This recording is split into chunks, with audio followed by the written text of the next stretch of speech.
Welcome back, everyone, to the Sunday Spotlight.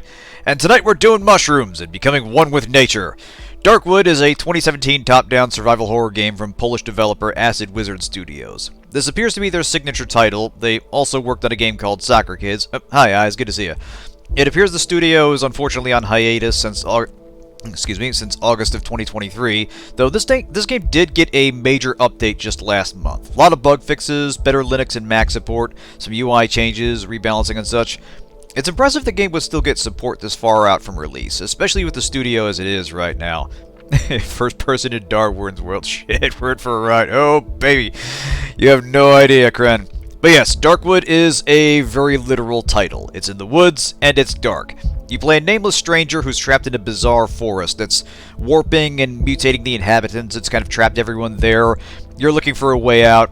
It does a lot right with both its presentation and gameplay. They throw you in cold and kind of slowly build out the setting as you go, but there are answers that slowly come to you. In the meantime, you have to look around, scavenge, and get to shelter before night falls, and the game falls into a good rhythm of goal-oriented exploration and gradual progression. Let's get rolling and I'll walk us through this. So you haven't touched the old profile in a while. We'll start fresh. Skip prologue. No, we'll keep the difficulty at normal for now. Let us get rolling.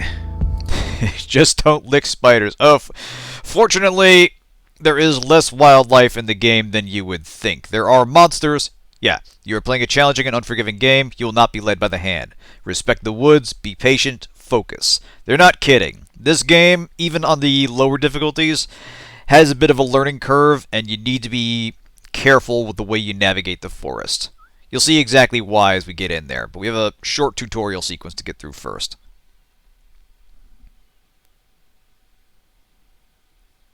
Yeah, they Sparta boot you into the game. Pretty much, yeah.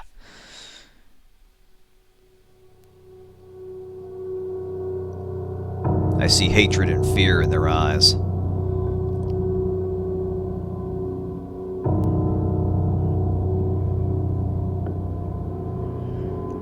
As if I was responsible for the spreading disease. Another game that hits differently post-COVID. As if I were the source of all the misery plaguing this land.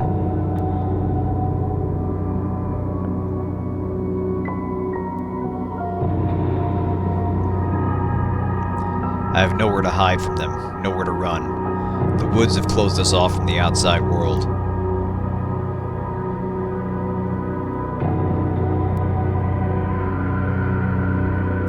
We are all doomed. So yeah, welcome to Darkwood. Enjoy your stay.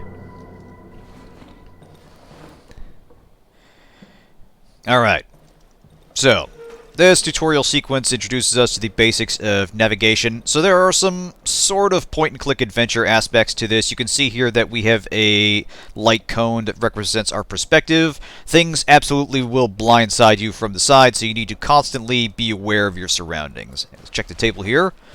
So we've got some pills. People tend to get really weird about this game. What am I doing here so much? What are we all doing here, Rise? Maybe you're friends with someone here.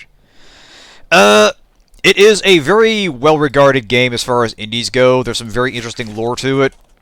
I don't interact much with the particularly stranger elements of the fan base, but I do know people tend to hype it up to a sometimes, let's say, absurd degree. But anyway, we've got a notepad here which appears to be blank. But honestly, I think it is a very good game. It's doing a lot right in terms of the way it plays and the way it rolls out its narrative.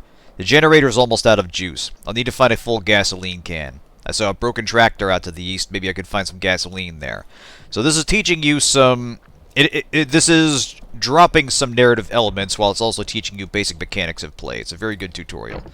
Cages. This time they're empty. My tools. They haven't been sterilized for years. The local patients can't be helped anyway.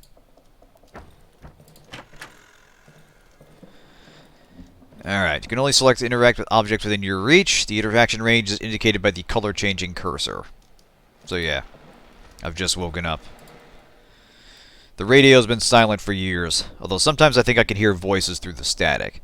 So it's the little things that slowly reveal our time and place in the world. But we're in a semi-contemporary setting, just by the level of technology we're available. Obviously nothing recent, but you can kind of tell that we are not just in some random fantasy world. We are in a specific time and place. Alright. So yeah, all this stuff isn't necessarily readable, but you can see here that there are images about the progression of some kind of skin disease. So our character is a doctor of some sort. And apparently their attempts to treat the local populace have not been going well. People tend to extrapolate from this game about weird concepts like Slavic horror. It's kind of like people talking about how The Witcher is based in Polish folklore. Yeah, we've had that conversation where people tend to take the... my old Xena camera. People take the popular and successful elements of a culture and extrapolate that onto all elements of that culture. Okay, so here's a first clue of an actual date and time. 12/06/1985. Alright, nothing in our shoes. Hey, Riz, good to see ya! A horror game that won't give me motion sickness. Yeah, no kidding. Alright, a 125p. Used to be a luxury, but since all the access roads have been devoured by the woods, it became a useless pile of trash. So we're getting some elements of modernity and science fiction here, after you get past the trappings of kind of a dark fantasy. So yeah, my dog. I don't think he's going to make it. I should end his suffering. Alright, a rope from the destroyed well. Alright, press space to vault over obstacles like fences or windows. So this is a nice touch. You're able to climb through windows and over small obstacles like that. You have more mobility in this game than you would expect from the presentation. Yeah, good to have you back, Riz. How's it going?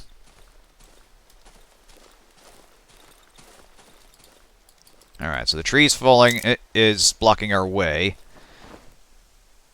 Let's see. We do not have an axe. Ah, there it is. So yeah, this is teaching us how to equip and use weapons. 125p. Almost as iconic as the 126p. Alright. So yeah. The axe has utility to get over obstacles. These trees are growing too fast. Soon I won't be able to cut them down fast enough. Alright. Snare traps. I must be careful. The woods are full of them. Okay. Bone from the dead cow.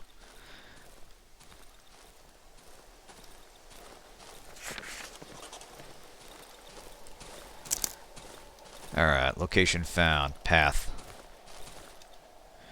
Okay, so this is a significant element of gameplay in that you navigate by map markers. You won't have a mini-map that tells you exactly where you are. You'll have essentially a hand-drawn map that you update with geographical features as you progress, and when you get to the wider open areas, you'll have to remember where these things are and your position relative to them. So there's kind of a light cartography element to this game as you proceed. It's very well done, and it's very possible, if you're not careful, to lose track of where you are and struggle to get back to your house before sundown. Practice necromancy with this bone? We shall see. Been moved to the middle of nowhere with limited internet? Oh, man, sorry to hear that. Well, glad to have you here. Settle in and get comfy. Alright.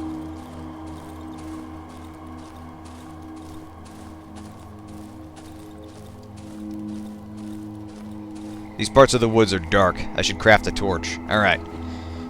Time for crafting. Major gameplay elements here. So...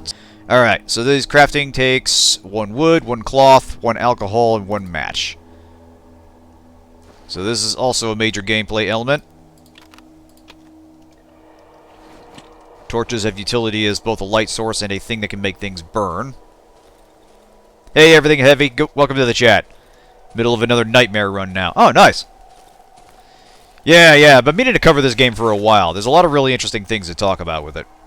Okay, so we got an abandoned house here. Now, as you see, we can climb through the window, but we also had the option to barricade it. When we actually get to proper gameplay, you'll see why. Alright, might as well take that. We'll take the bread. You don't necessarily need to eat in this game, but food has value.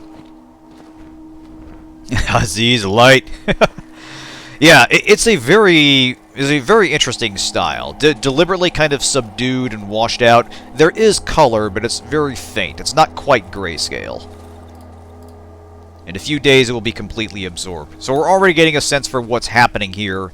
Whatever disease is happening to the people, it's also affecting the landscape, and the trees are growing so fast that they are literally consuming bodies and parts of the landscape. So this is not a good time here. Alright.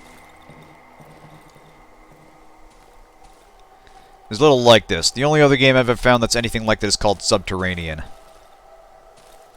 I'm not a movie guy, come on. Hey, you know it now. Think of it that way. Yeah, there's not a lot like it that combines... Ooh, we got someone here. I think this one is still breathing. Getting some stalker flashbacks. Big metal key. If there's an exit out of these woods, this key will surely open it. Alright. Number 21, huh? Alright.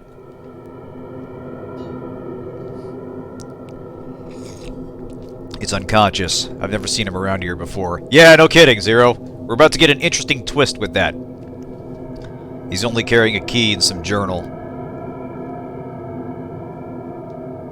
Since he managed to sneak in here, he must know how to get out. Ironclad logic there. Of course he won't help me voluntarily. But that... is of no importance. Fuck yeah, we're finally gonna get some drugs! Kevin's jonesing for a fix. Yeah, we're about to have an interesting little change here, Ren. I need to get out of this accursed forest. You hear me, rat? Show me how, and I'll let you go.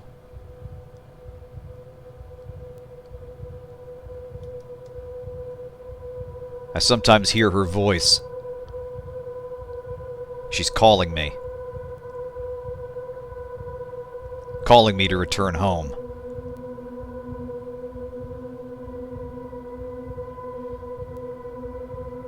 Where is the exit? Where? Show me where!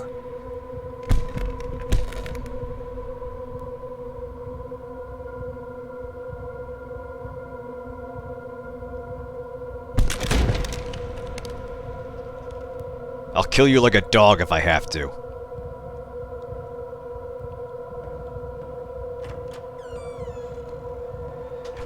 Silent Hill. Wait, wrong game. Yeah, no kidding. We're definitely getting some of that vibe with the visual presentation of the game. Anyway, now, meet our actual protagonist. The nameless stranger I was alluding to. That fucker stole my key.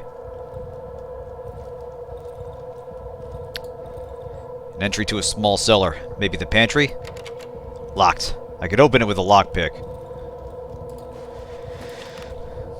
I'm hurt. I could use these rags to craft some bandages and heal myself. So we're still carrying the tutorial, but we're also getting some interesting narrative beats here. So let's make a bandage and make a lockpick. Despite everything, it's still you.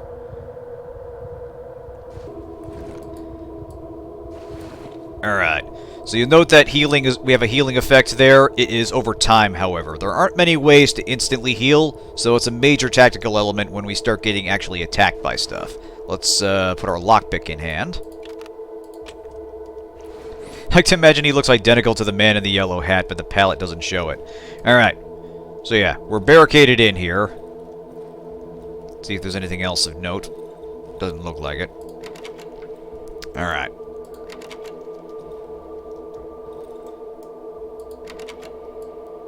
Ah, here we go.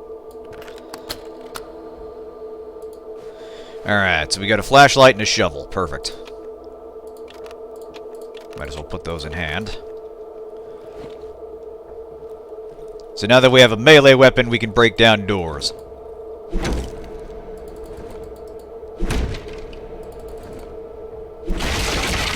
Item is no longer usable. Our shovel is broken. Fantastic. Alright. Oh, hey. Yep. I better not leave the house at night. It's safer here. Yeah, remember when friends start showing up at night. Sound is pretty important. Oh, boy. So that's the radio. Lamp switched off. That's concerning. I think... Yes, here we go. So we gotta move this wardrobe out of the way. There's a hidden door. Generator's dry. Fuck. Metal table with leather belt strapped in. Okay, our doctor had some really awful things planned for us if we didn't talk, so we need to get the hell out of here. He's about to be the least of our problems. We have a table leg, which is also a melee weapon.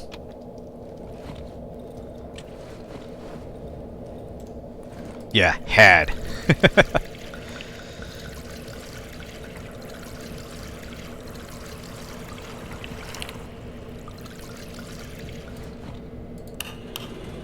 Alright.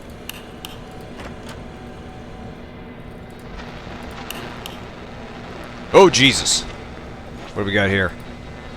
The corpse has 2 dials instead of eyes. His mouth is wide open, and I can hear a distorted voice, barely distinguishable from the radio static. Okay, you just keep on keeping an eye on there, buddy. Syringe, huh?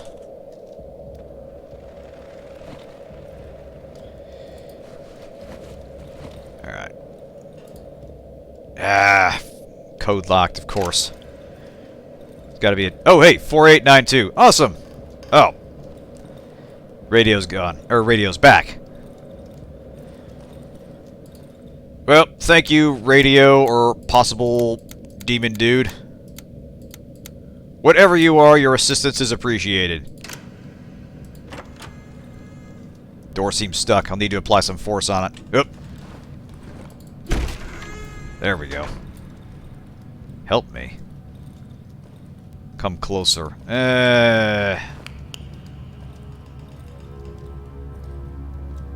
Oh, fuck! Who the fuck is that? The doctor?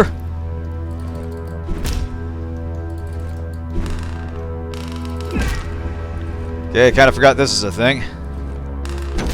Alright, he's down. Small plastic chick. Okay. I don't know if that was the doctor. That might have been someone else he was keeping captive.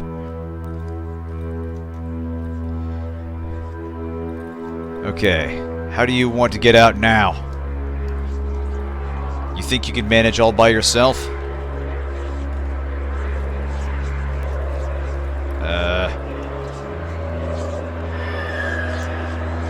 Hear it?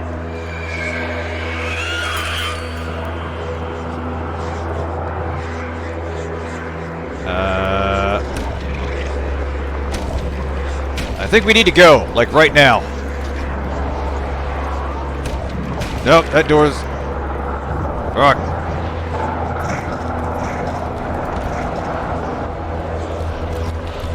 Ah!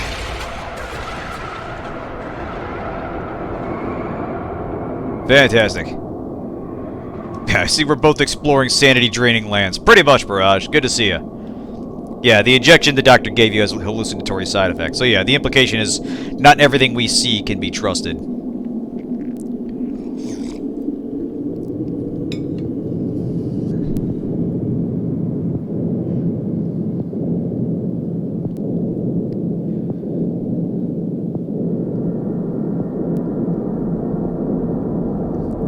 Chris would not like me watching me play this game. Oh yeah. Vegeta lurking the rooftops enough to get everyone sick. Ah, good to see you, Vegeta. Sorry you're not feeling well. Yeah, rest up and get comfortable, man. Hope you feel better soon. But yeah, this is very much a game you kind of have to be in the mood for. Alright, now we're in our little base of operations here. Let's look around and get situated. What's this oven? A pleasant warmth is emanating from the oven. I can sense a strange yet familiar scent.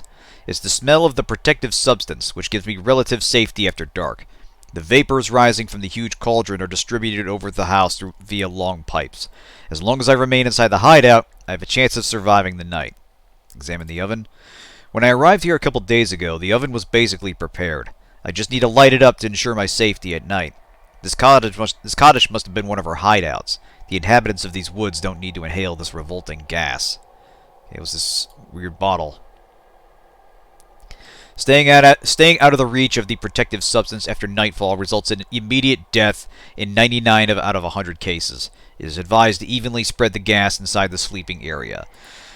Warning: even a properly prepared substance does not guarantee 100% safety. Remain vigilant. It is recommended to stay in well-lit indoor areas in order to minimize the risk. Okay, what's going on with this pot thing here? A small, empty cast iron pot. I haven't used it yet. I haven't felt any hunger or thirst since the accident a few days ago. I can't stop thinking about one thing. These mushrooms. These red, pulsating mushrooms. They look so tasty. Oh, hell yeah! We doing shrooms tonight, people. Maybe this pot will prove useful after all. Damn right it will. Alright, so this is essentially a character upgrade system. You do actually pick up mushrooms out there, distill them down to an essence, and that unlocks a series of perks. Yeah, Kevin's gonna go crazy. Kevin is in his fucking element. Alright, so we're gonna want to start collecting resources here. We've got this thing here, a photo of a road. The road home. So that'll be kind of a recurring element. But you'll see here we've got a hole in the wall that we can't fix. So for now we're going to want to shove this wardrobe over that hole. So at the very least enemies will have to force their way in. Now, you've also got this window right here. This will all become relevant come nightfall. But we'll get to that for now. For now, what you need to know is at night you have to barricade yourself in and things are going to try to get in. You see there's already a bear trap in front of that window. So part of the rhythm of gameplay is securing entry points to the house and putting yourself in a defensible position. Amanda Waller can't afford to get her team sick. Yeah, fair enough. Okay, so yeah, we have a mushroom guide here. Fantastic. So we're not being directly told a lot of information, but there are things we can infer about what's happening here. That there's some sort of disease that has swept over the landscape. It has made the very land itself hostile. Yeah, yesterday I barricaded one of the windows. If I want to stay here for some time, I should do that with the other windows. So yeah, you can see here one window's barricaded, one window's not. Ideally, you want to barricade them all because they will be trying to get in through all points. Who's they? We'll find out. Alright, so here's our workbench. We might as well start putting some stuff in storage. We'll put the nails down, alcohol, empty bottles for now. We may need the rope for later, but I'll keep the cloth on. Don't even board the houses up anymore. Have better luck just dragging a lamp outside the front door and standing out there all night. Yeah, once you get really good at the game, there are certain pro strategies you can do to fend off attack, and not every night is going to have hostiles coming after you. But in the early game, you do want to be mindful of where enemies are going to come in, what entry points are, what your lines of sight are. But for now, let's drug up. Alright, we'll put some essence. That's good. Yeah, just some happy little friends. Just the neighbors. Alright. So this well is, looks like it needs repairing. I believe we can find some lumber here. Maybe. Yeah, enemies are loot pinatas. All visitors are welcome. Alright, let's look around. So here's the generator room. Now, you'll note it is not connected to the house. Now, there will be situations where the generator might fail overnight, or you need to get fuel to it, and you'll need to run out to pick it up. So, yeah, turn on the generator before dark. Hiding in the shadows won't do you any good. They're coming either way. Alright. Now, as far as I know, enemies won't ever damage the generator, but there are circumstances where it might be turned off even without fuel. But the long and short of it is you need to keep the lights on or bad things happen. Let's do another mushroom. Now you see this status up here, night protection. You're in the hideout under the influence of the protective substance. It'll help you survive the night. As we get further away from the house, you'll see that wear off, and that's effectively the farthest out you can go once night falls. It's not very far. You see it already went off there. I think this code doesn't act... I think this does have a code, but I'm not sure you actually get it in the game. I'm not entirely sure. Alright, so this we can turn logs into piles of wood. So you can say, basically, there's a whole management system with your house here, which is in the middle of this dry meadow location. There's an underground entrance this way, which presumably connects to the key we were having, and for now, that's our only point of reference. Let's go check it out. Actually, let's get a weapon ready. Actually, let's get a torch ready.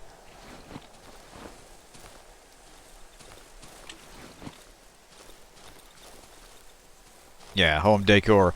Yeah, this is very much a game that encourages you to customize your domicile.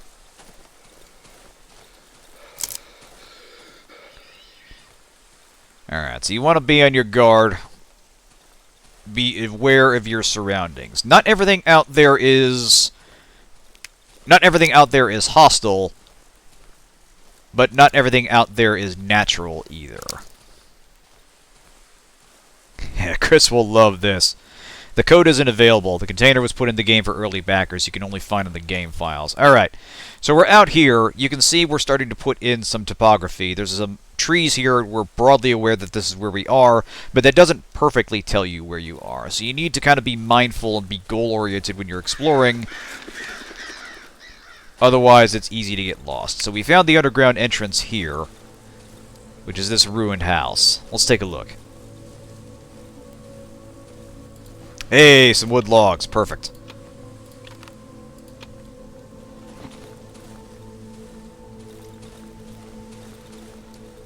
Alright, now we'll want to be careful hopping over that, because it is possible to stumble into those bear traps. Actually. What was the... Ah. Yeah, there's a way to just take stuff rather than click and drag. Aha, here we go. You can carefully disarm them and then reuse them. Well, we get the scrap metal, which you can use for crafting stuff. There is a shortcut, I just forgot what it is. There we go, click. Alright, so be careful when you're checking out a place that isn't yours. But always grab every mushroom you find.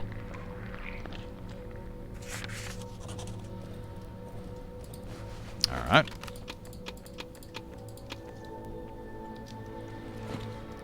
As you can see, our inventory is filling up pretty fast, so there's not a lot we won't be able to grab everything.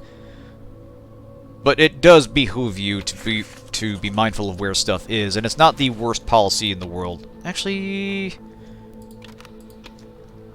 hang on a second.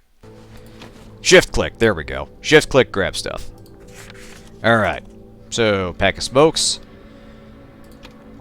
Somebody was gonna smoke him if you got a mood. Alright. Let's move this over. Harvest some more mushrooms.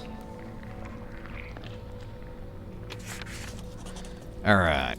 Underground entrance. The entrance to the underground tunnels. Now, we're pretty close to full on here. So, just so we've got room to grab stuff while we're down there, I'm going to hustle back to the shack real quick. And this is something you'll be doing a lot. Basically making a lot of supply runs to stock up in your base. Resources are your primary concern in this game. And oh boy, I hear a dog. Actually, we'll probably want to craft a melee weapon.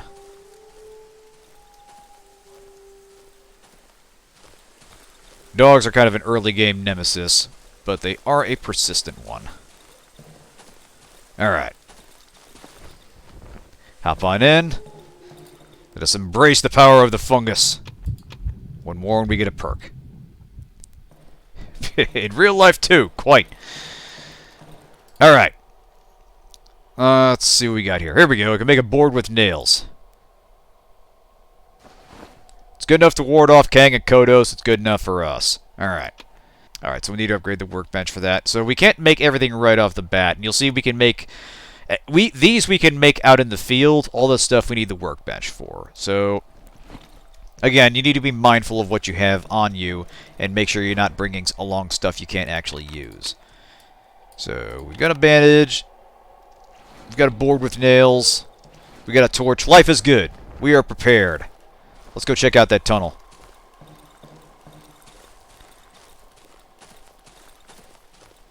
Now you can see here we're actually in the middle of the day. The light, there's a reasonable degree of color. There is a day-night cycle. It's not exactly timed unless I think you pick up a watch. Oh, okay. Watch the dog. It's rarely in your interest to directly confront enemies that aren't a problem for you. Sometimes they don't give you any choice. Sometimes creatures will hurt or will hunt you. But this is definitely a game where resource conservation is key, and avoiding any trouble you don't have to deal with is a good idea.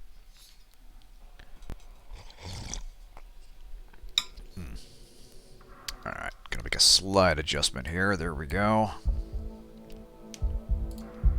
Yeah, don't play this game with night mode on or telling the time gets way harder. Oh yeah, yeah. In fact, I'm gonna bump the audio up just a little bit. I forgot it's fairly subdued. There's not a lot of music. It's mostly just kind of background industrial noise. Again, the Silent Hill comparison is dead on. Alright, it's dark down here. So we'll need to be... Okay, tunnel walls were crushed by enormous rocks. We don't have anything we can dig with. We'll need a shovel for that. Day is about 9.5 minutes long. Whole day-night cycle is about 14 minutes. Yeah. Alright. A light bulb dimly wets the lit light to the wet walls of the underground passage. Further light is surrounded in complete darkness. I need a light source. Alright. So there's a magazine from 1987 giving us a better idea of the time. This year's issue. There we go. So the year is 1987. Alright.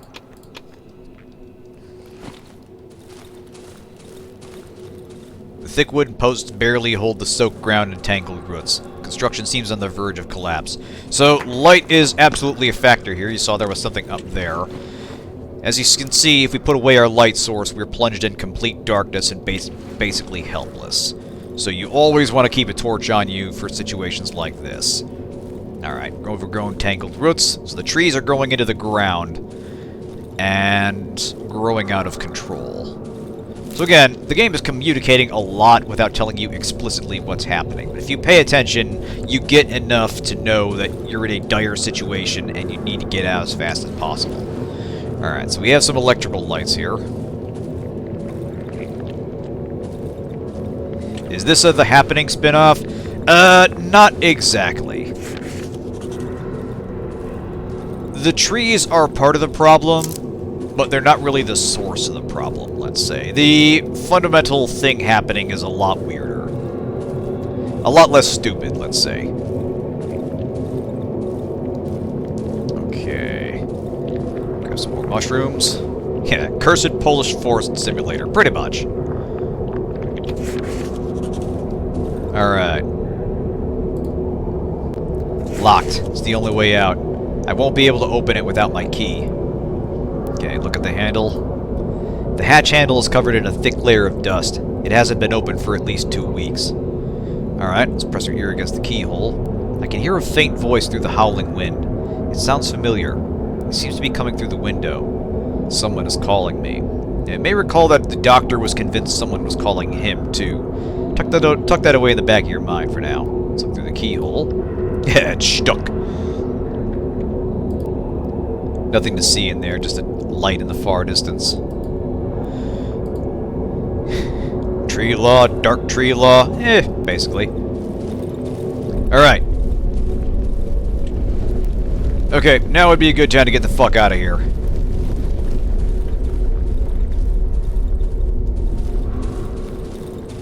Yeah, torch is growing dim. Oh dear!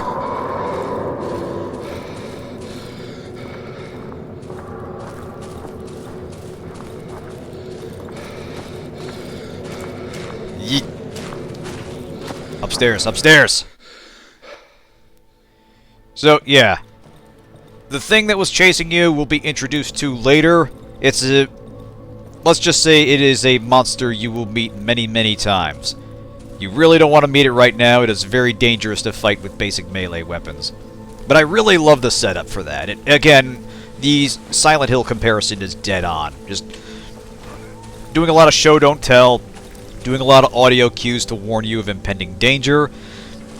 I love the presentation in this game. It is just note perfect for a horror game. Yeah. Not necessarily invincible. It is possible to kill that one, just very difficult with a starting weapon. Okay, so we do have some dogs there, and we have what look like tents, so this might be worth our while, but we need to be careful. Now, a word on melee combat.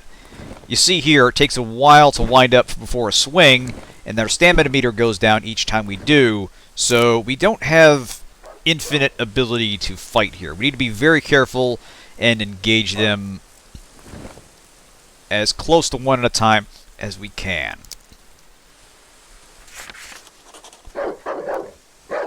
Now you see one of them is barking at me. It's not yet engaging, but it is warning us off. So if we try to get too close, it will attack us. Alright, got one. Ah, shit. Alright, one down. You can see here their behavior is actually reasonably intelligent. They're not necessarily just running right at you. They are following you and trying to attack in a pack. But they're also kind of cautiously assessing you and just being suspicious of you. So there's some interesting varieties of creature behavior in this game. Not everything you meet is going to be hostile, not everything you meet is going to be aggressive. But you need to treat everything in the woods with respect, because it will fuck you over if you do not understand what you're up against.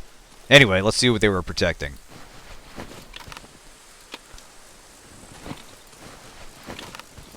Alright, so we got some fuel, we got a glass bottle. More cloth, this is good. We should, I think, have enough resources to get some... Do we pick up enough lumber? We might have enough. So we need to get the well fixed. We need to put some barricades up, because nighttime is going to be a hassle. Now, you see here, there's the camps there, and we're on the edge of the map, so a good way to familiarize yourself with a new area is to kind of follow the edge of the map, see what's there, and use the positions you uncover as an indication of where you are. Yeah, they get temporary respect at least until we're armed properly. Quite.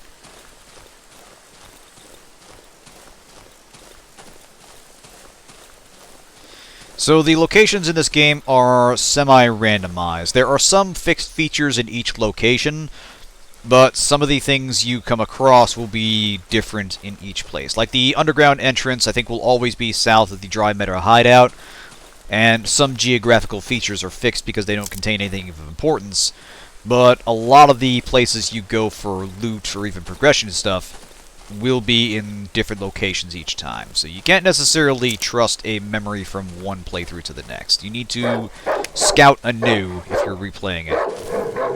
Alright, oh fuck! Yeah, see, that dog came at me from a blind spot. I got lucky there. Always be aware of your surroundings. Alright. In fact, let's put this meat over here, because that will serve as a sufficient lure. I see that bear trap. Alright, there's a body. Poor bastard probably died of starvation. Take the glass bottle. Now be careful. Oh, Jesus. Alright. So, we have us an inhabitant here. As you can see, he is not well. He will basically leave us alone if we don't aggro him. But we do need to try and slip by him. There's a guy over there just beating his head against the tree. So you can see here, the people are not well. They have degenerated into a kind of feral state as a result of the disease, and some of them are even physically mutating. Alright, I wonder what this game would be like with spatial sound support. Yeah. This is definitely a game that would benefit from a proper surround sound setup. Okay, so we found the brook. I believe there are some resources upstream as far as we can go. Maybe not.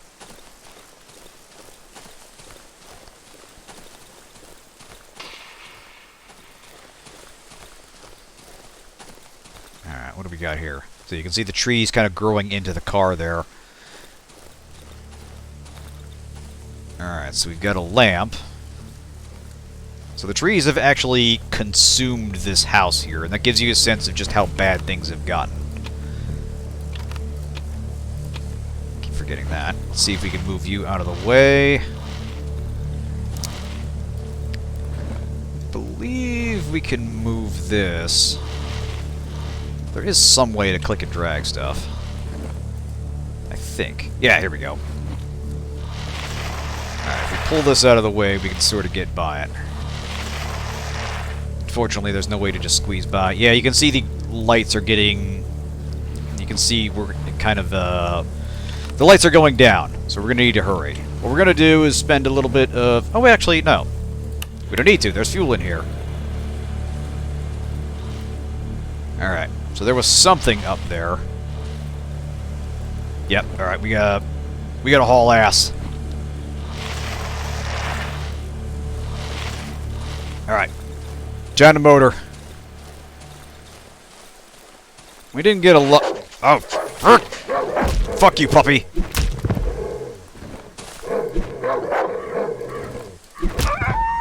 Alright, now, we didn't get a lot of resources, but it's gonna have to be enough. Let's hustle back.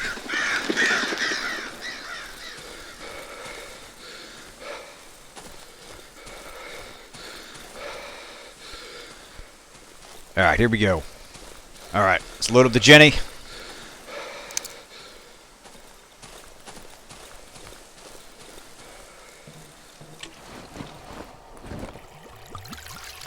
Always a good idea to top this thing off as much as you can. Fuel obviously has a lot of uses, but you'll always want to have some for the generator. That's it. Drink deep, baby. We got a long night ahead of us. Alright.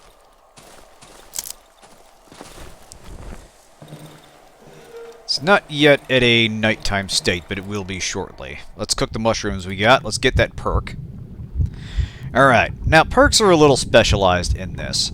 You see here, this one, staying in dark areas at night can be dangerous to me. So this kind of makes the nighttime more dangerous, but in exchange we get one of these. So Eagle Eye, I can see further. Moth, once a day I'll be able to heal myself by standing next to an electric light source.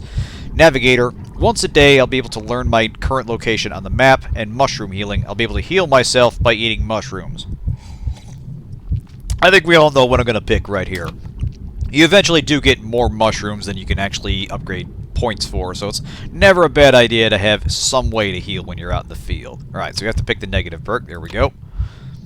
Beautiful, beautiful. My power grows! Alright, now would be a good time to get those lights on.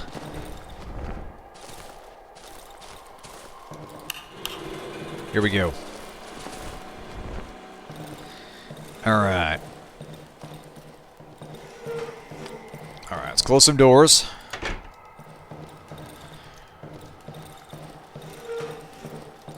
Now, the darkness inside your hideout is an issue. So you want to stay in the light at all times. So, let's close this door. Fuck, do we have enough? Alright. Take the nails. Shit, we don't have enough. Okay, this is going to be a real rough night.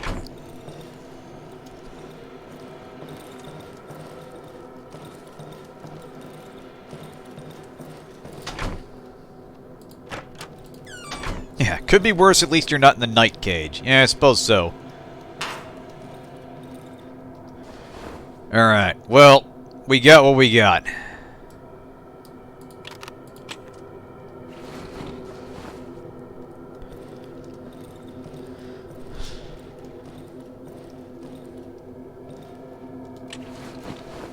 So you can hear the subtle change in the music right there.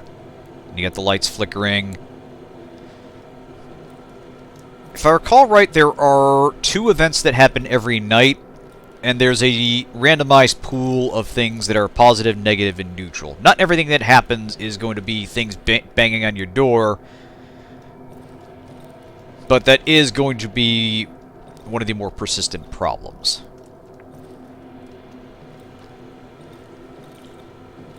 Now you see right there, poisonous mushrooms just popped up. This is eerie, but beneficial. Too dangerous to cook during the night. Alright, we'll have to wait until morning.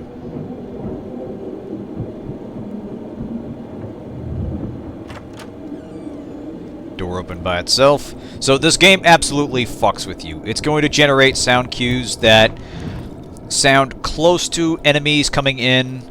It will mess with you in ways that you may not necessarily see coming. Those aren't necessarily hostile, by the way. They're just things the game does to make you think an attack is coming. So between this, the sound design, the way the lighting and your perspective works, this game is masterful at generating suspense and tension and making you anticipate the things that are coming. Because at night, pretty much all you can do is wait for morning. In fact, I'm going to go ahead and throw some meat out the window. So if anything does come, it'll go for that first. Maybe. Possibly.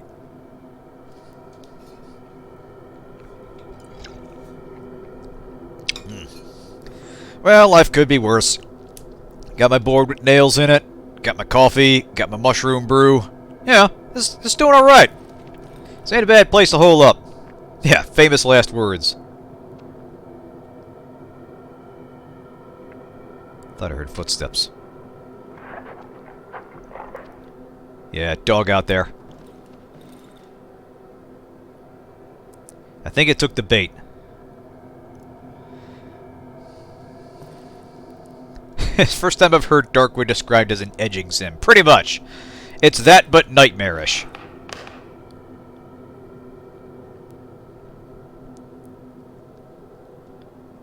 Alright. So I'm gonna... Hey, more mushrooms! Against my better judgment, I'm gonna go for it.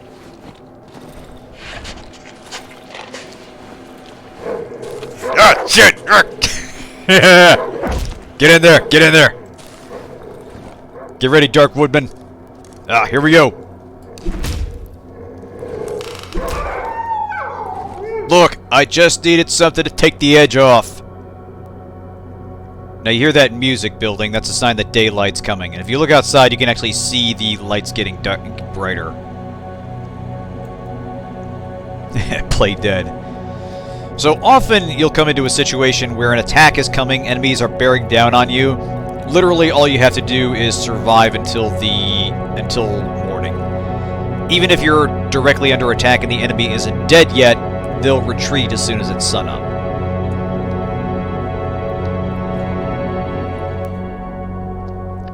Day 2.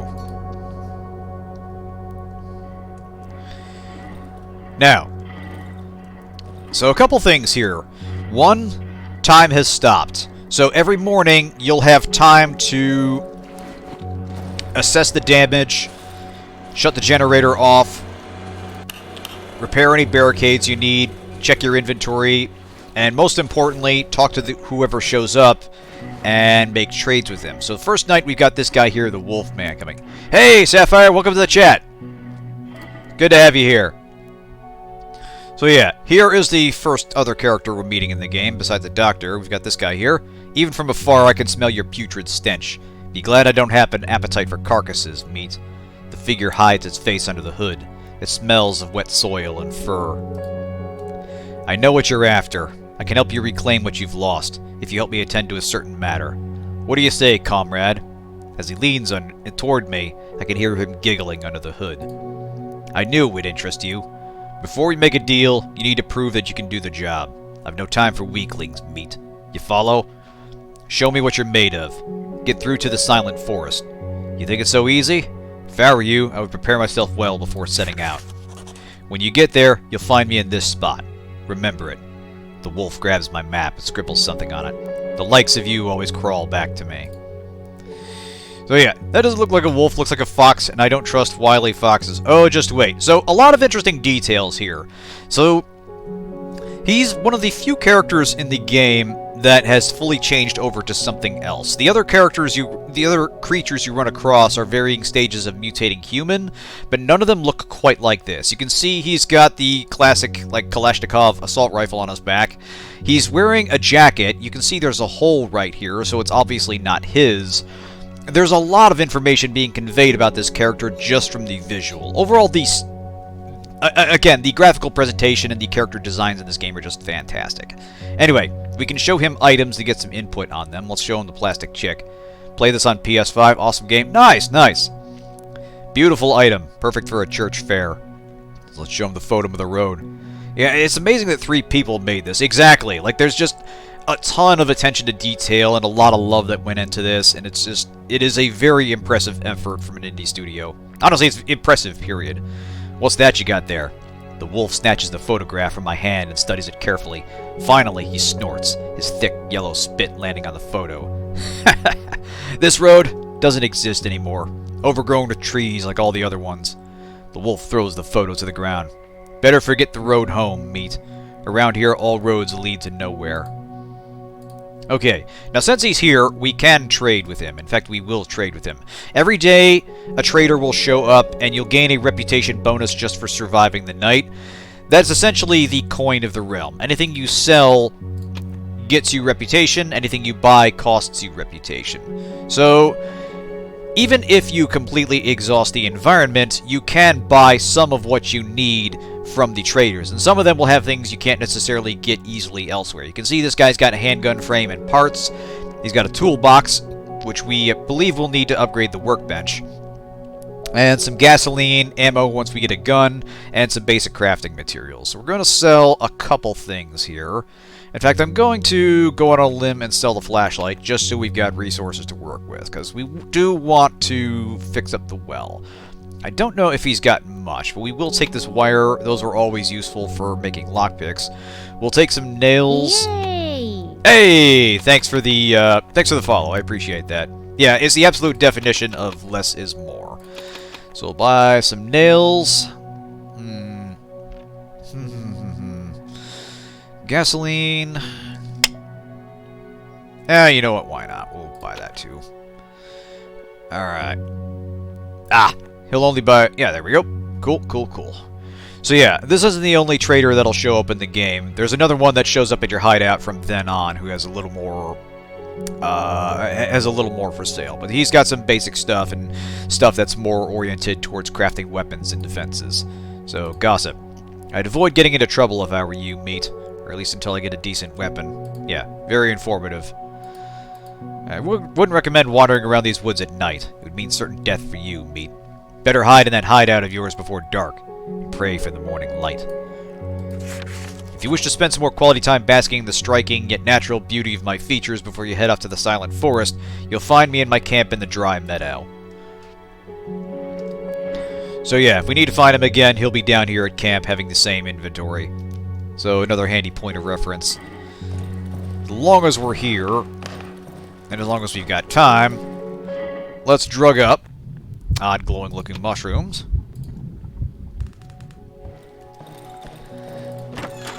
And let's store some stuff. So, and this we'll hang on to in case we find another wire out there. You can always use lockpicks. And I'll make one more bandage. Why not? There we go. Alright. We still need to fix up the well. That's an easy way to heal in the morning. I believe in the original beta, or the original demo of the game, the well was necessary to survive, but they toned that out and wrote it into the lore more that your character doesn't have physical needs anymore, at least not food and water. The implication is that we are also succumbing to this, and it's part of the reason we're trying to get out. Anyway, we're going to be doing a counterclockwise sweep here. You do want to be kind of methodical as you look around. So there's the creek we were at yesterday.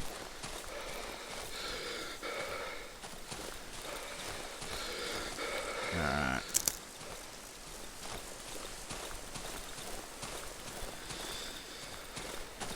So you can already see kind of the basic rhythm of play, where you're going to spend the day going out looking for supplies, finding locations to mark on your map. And here we go. Gathering the things we need. Yay, there's a wire. Gathering the things you need, both for your shelter and for personal advancement, while also gearing yourself up to make a advance for the plot. So you can see down here, the entrance to the next section is here. We can go there at just about any time, but the next section of the forest, the Silent Forest, is going to be more dangerous, so it behooves us to be ready before we do. So in practical terms, it is in your interest to completely exhaust an area before you move on, or at the very least, make sure you've got all the upgrades you think you'll need before you proceed. Alright, let's look around. Burned house. So, unfortunately, we can't use this way to get through, and you'll see why shortly. But we can get stuff here still. So we've got a destroyed generator. We'll take that for fuel. Fuel stacks, so absolutely combine it when you find it.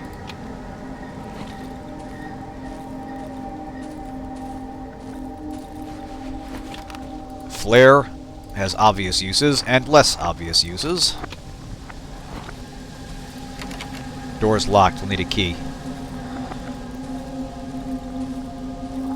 Out! Someone's talking. The truck is here.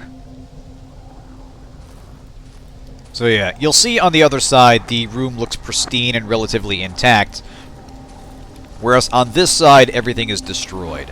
So you're going to be getting a lot of audio-visual hallucinations to sort of indicate your character's deteriorating state of mind.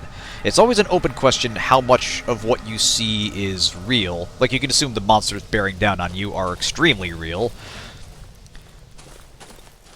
But it begs the question, am I seeing things as they are, or is this a reflection of my fragmented state of being? Like, we don't even know who we are, and it's part of the lore that we have actually lost the ability to communicate verbally and in writing. We can't speak, we can't write things down. The only way we can communicate with others is by basically vague gestures, trading, and violence. Hey, wood logs! Now we got some resources. I'll take the stone, because we can use that. Yeah, is this real life or just insanity? Pretty much, Zero. Okay, so we've got a lumber yard here. This is an excellent resource site. Alright. Gotta remember it. Shift click. Alright. Stones make a handy distraction and thrown weapon. You don't need a lot of them. I think only a couple upgrades actually have you use them. But always look for lumber yards whenever you go to a new area. In fact, we're just ran out of space, so we're going to have to head back. But I believe we got everything we need here. Yes, excellent. Excellent. This is good. Nope, we got a crate here. Time for a lockpick.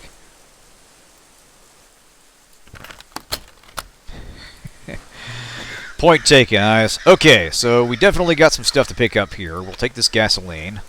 You know what? We'll drop these stones here. We'll take these matches. I see those pills. And a bear trap. Ooh, baby. Alright, now we're getting into some interesting pickups here. Let's run back. Yep, grabbing peels.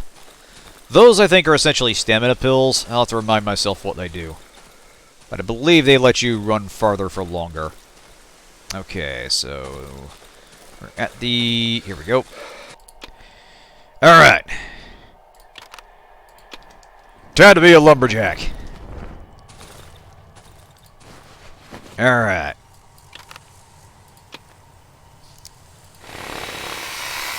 Alright, this costs fuel, unfortunately. So, it will have to fill this up as well. They all use the same fuel, but they have their own pool, you can see there on the bottom. And it's rather nicely marked, so every bar of fuel lets you cut into one log. It's one of those things that has a finite number of uses, but is an absolutely essential part of getting enough resources. Alright, that's good enough for now. We'll leave that there.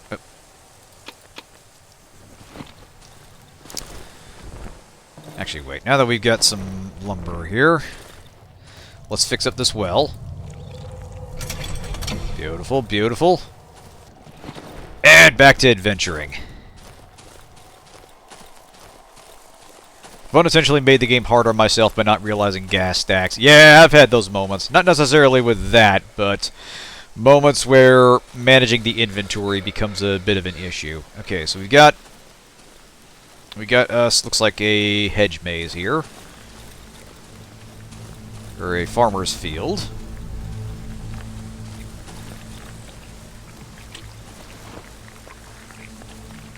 I'll take this. So just, again with the visuals and art direction, I just love the way that the light reflects your visibility and your cone of vision through the plants here. The way it kind of scatters and filters and it lets you just see threats through there that may not necessarily be aware of you.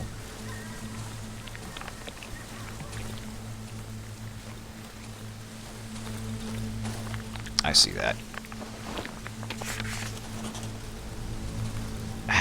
Hey, this one's unlocked. Perfect. I was worried I'd have to break that open. Alright. And hey, a lantern! Awesome! More reliable light source. Oh shit. Alright. I heard that. Doggos on the loose. They're in here somewhere. Disassembled tractor. I'll take that gas.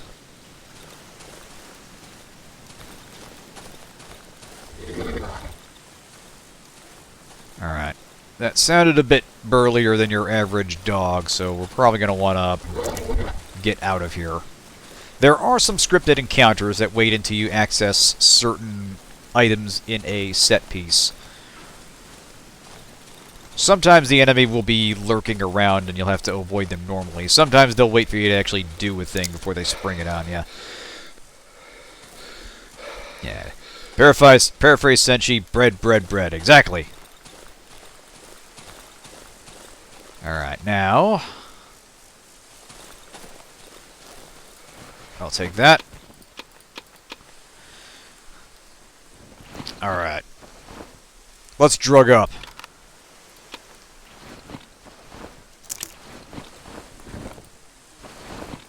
Alright. So, yeah. Your lungs are more efficient, just means you can run for a lot longer before you get tired.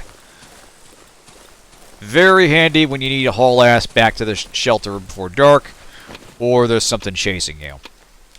Alright. Now, we're actually almost full on supplies again, but at least see what else is out here in terms of landmarks.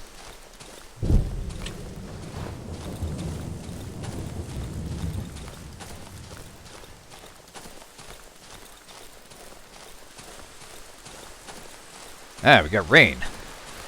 Fantastic. Yep, I see that.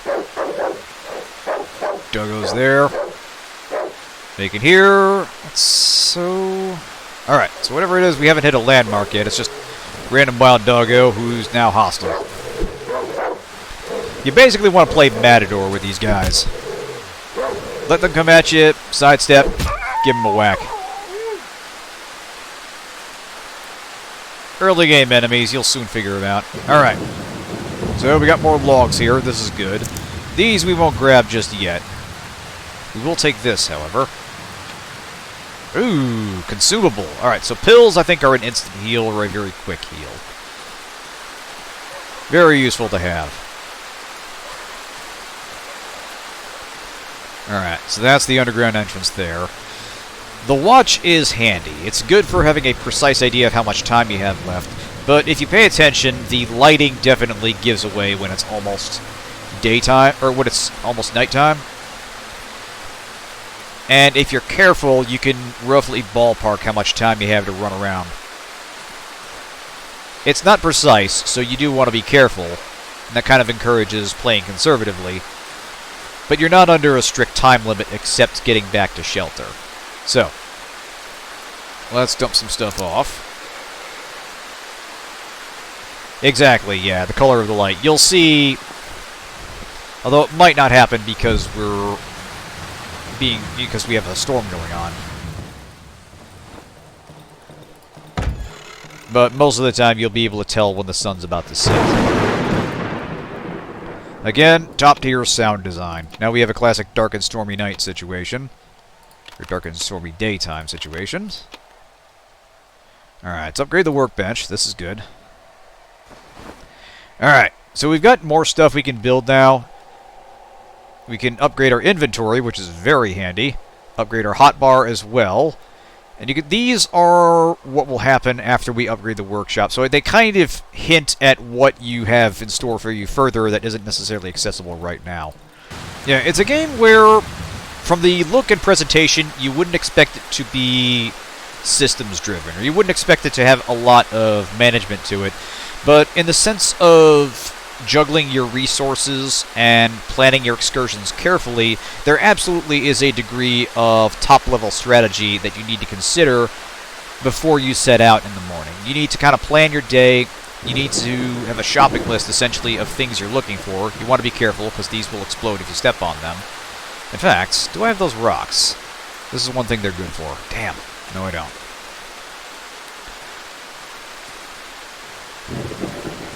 Yeah, you need to be goal-oriented with your exploration and methodical as you explore the map and gradually find places that you can get stuff on, all while working towards the higher-level goal of advancing to the next location and advancing the story. Yeah, the farm is just inside your veins. Darkwood Valley. Yeah, no kidding. Alright, we're actually not too far from the wolf's camp. We might as well head over there and see what he's got.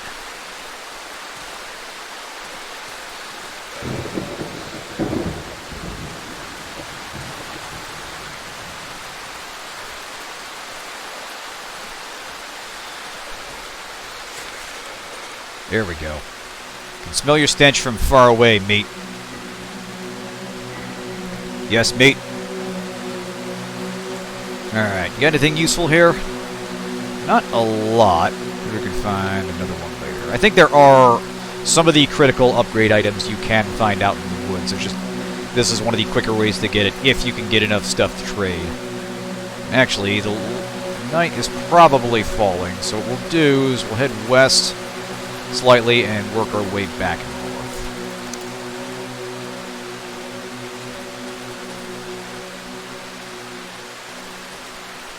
I think we've got some time yet, but not a bad idea to keep an eye on it. There we go. Ooh, a battery. Nice.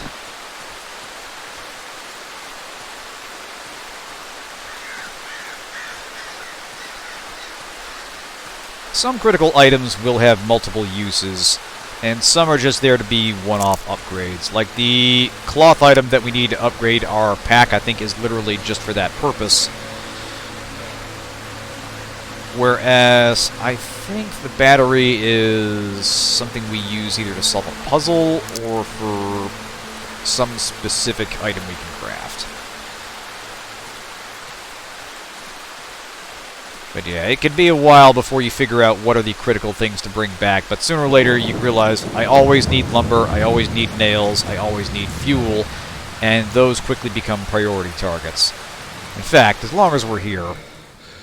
Actually, yeah, I think the night is starting to fall. You can see the sky kind of getting yellow out there even though it's raining.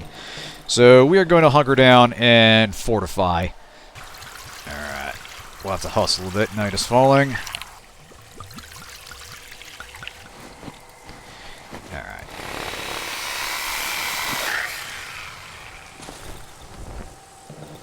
Alright, we'll grab another fuel tank, top off the generator, and then hole up.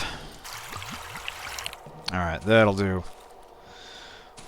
We'll wait until we're completely dark, but it's not a bad idea to start setting up barricades. We already got a bear trap there. In fact, we'll want to be careful and not step on it. I will barricade this from the outside. Right there. Very good. Getting dark.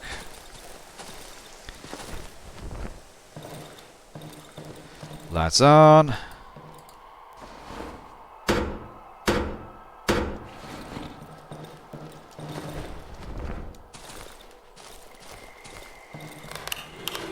Alright.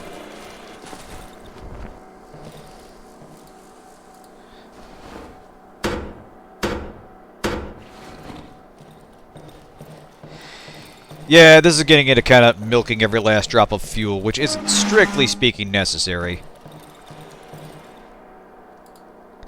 It also isn't necessary to barricade every single window, and I'm kind of just doing that for, let's say, roleplay purposes.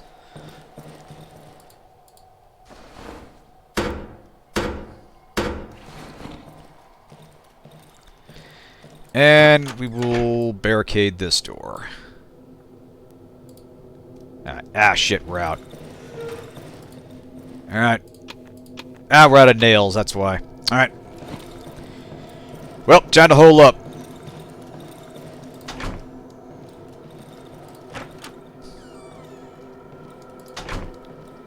Alright, this is the weak point in our defenses, so we'll put a bear trap here.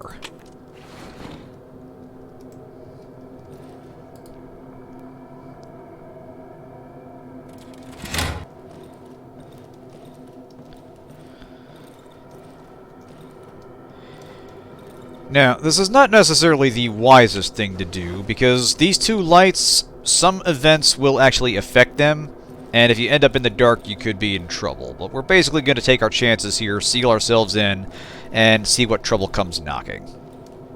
But you absolutely can set off your own bear traps, so always remember where they are.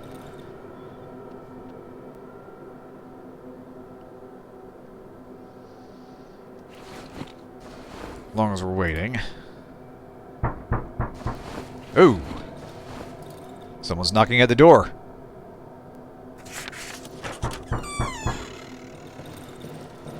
Well, let's be a good host and check it out. Actually, hang on a second. Let me grab the...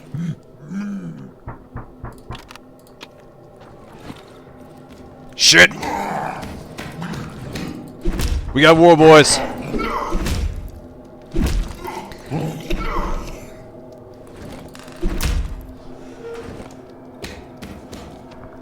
And he's off.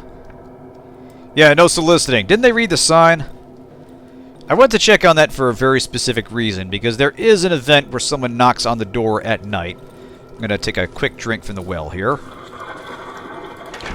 That very quickly heals you up, so it's a good idea to save it for when you need it. But yeah, there are a couple things that can result in someone knocking at the door. Yeah, something is lurking in the shadow. I should stay close to the light. So you see those shadows there. If you step into the darkness, you'll start to be whacked, and it will hurt very bad, and it will hurt very quickly. Yeah, see, that light went out. Now you get a hole up in here. The game will never completely deprive you of a light source. Like, it might shut the generator off, but you always have a chance to go get it, and to go turn it back on. But it will never just arbitrarily take a light source away from you without warning. Eventually that one will come back on. And this is an interesting window into what exactly is the phenomena we're dealing with, because obviously the creatures are heavily mutated, implying it's some kind of virus, but then there are phenomena that are not so easily explained. Like, what are those shadows in the darkness? Why is it that you can't go out after dark without any kind of protection? What is out there in the woods? And it seems more sentient, like it's specifically looking for life to extinguish than just some unknowing force like a disease. Alright, that was the guy we fought earlier. Again, these guys are basically Polish war boys. Treat them accordingly.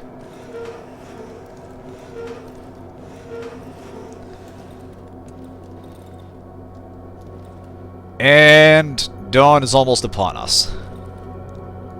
So a relatively calm night by Darkwood standards, but they're definitely turning up the heat.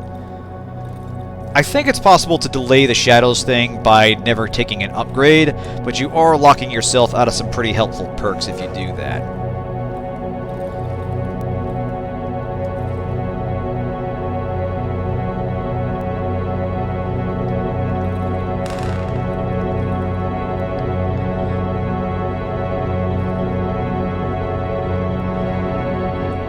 Find a flight of stairs, stay away from them. Yeah, no kidding.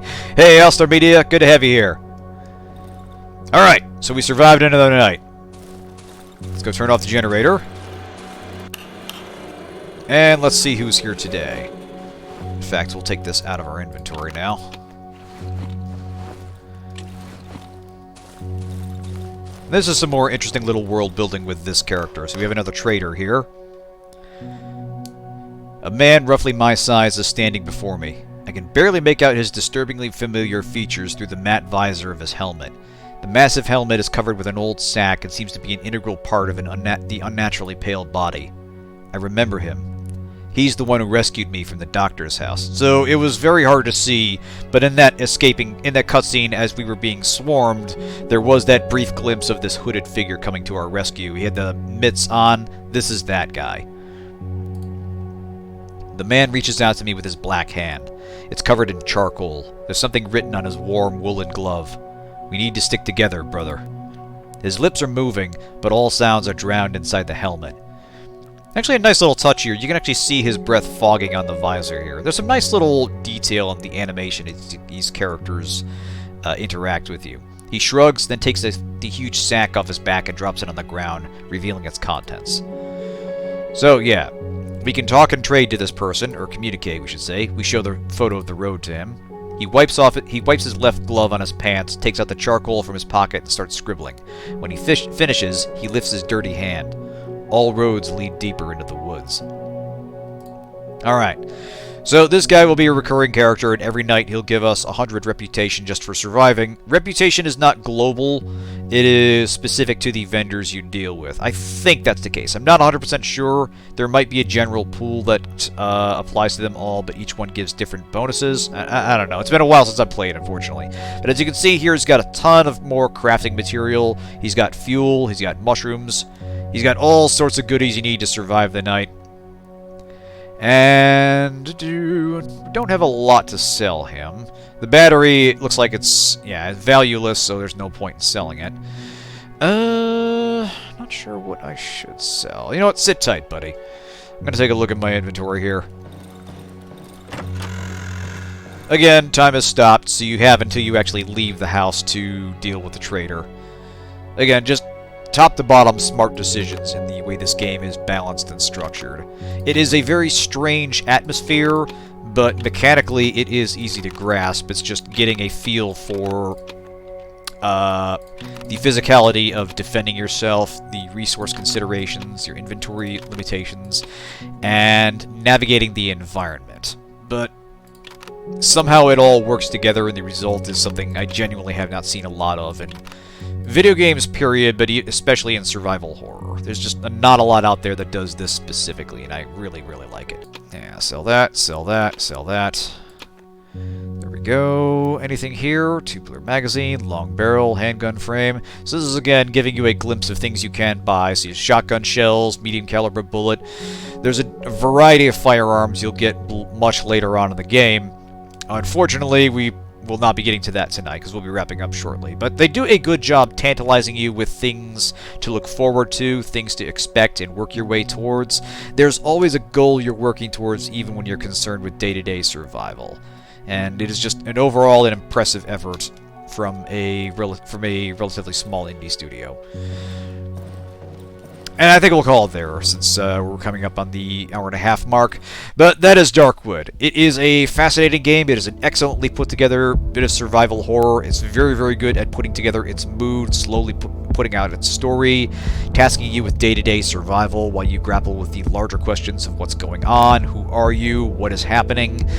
It is a strong title, and it's a shame that the studio is currently on hiatus, because I would be very interested in seeing what else these guys do. But it's good to see it actually got an update, so it's good to see that there's still a lot of attention being paid to it. It's good to see that this has the fan community it does, and I highly recommend it. I like this game a lot.